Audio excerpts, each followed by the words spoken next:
Alloh ulug'iyat sifati, banda ubudiyat sifati.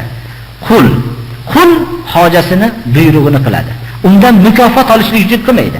Dunyoning qullari shunday birodarlar. Qul masalan o'zining hojat sayyidini buyrug'ini o'ylamasdan, fikrlamasdan qiladi. Undan bir mukofotni umid qilmaydi. Mukofotni umid qilmasdan qul o'zini buyrug'ini bajarayotgan bo'lib qoladi. Uning hikmati haqida ham bosh yurgizmaydi, fikr yurgizmaydi. Hojam buyurdi, qildim deydi. Mukofotni talab ham qilmaydi. Demak, inson ham Alloh subhanahu va taoloning quli, Alloh uning hojati, haqiqiy hojasi Alloh tarafidan bo'lgan Allohning buyrug'ini bajarayotgan bo'lib qilmoqlik kerak.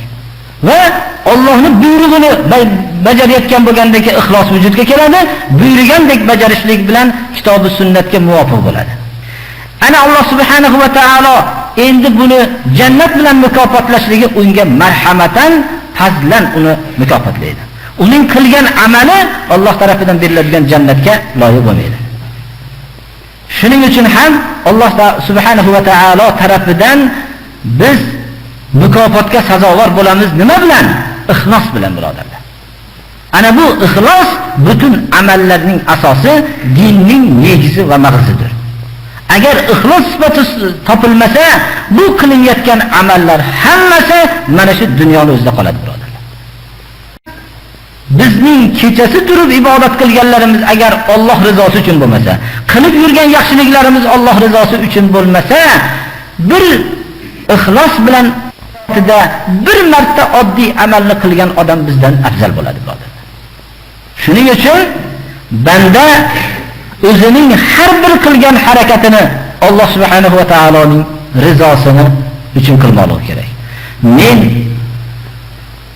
deydilar tobiinlardan bittalari ashab Rasululloh sallallohu alayhi va sallamdan 70 kishini ko'rdimki, bularni barobariga biror bir kishini teng qilib bo'lmaydigan katta sahobalardan 70 kishini ko'rdimki, kechasi yu kunduzi ichi bilan tashinib bir xil qilishlikka harakat qilishardilarki, munofiqlikdan qo'rqib.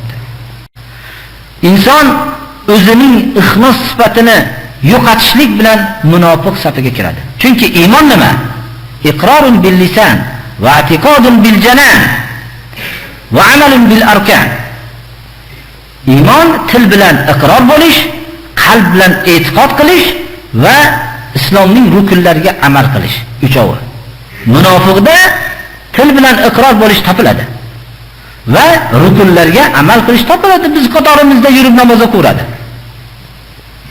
Hattoki shu josuslik qilib maosh olib farzand tarbiyalayotgan josus ham safizda namoz o'qib yuraveradi. Tilida la ilaha illalloh deyveradi.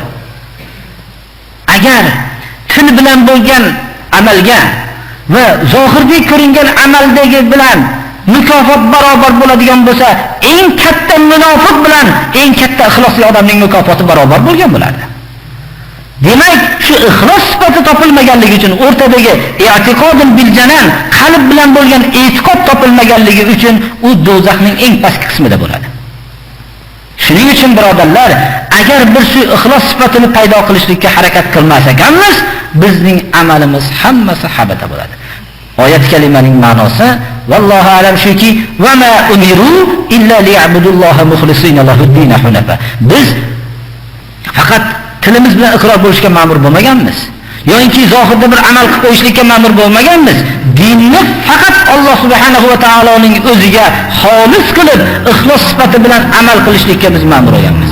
Agar bu sifatni vujudga keltirmasak, Alloh subhanahu va taoloning oldiga borib talab qiladigan mukofot yo'q bizga birodarlar. Nimaga? Odamlar uchun bo'lsa, odamlar seni maqtagan deydi. Shuning uchun ba'zi vaqtlarda amaliy yo'ngi boshqaga o'zingizni xaridoringiz nihoyatda ko'payib ketayotgan vaqtda o'zingizni bir tekshirib ko'ring.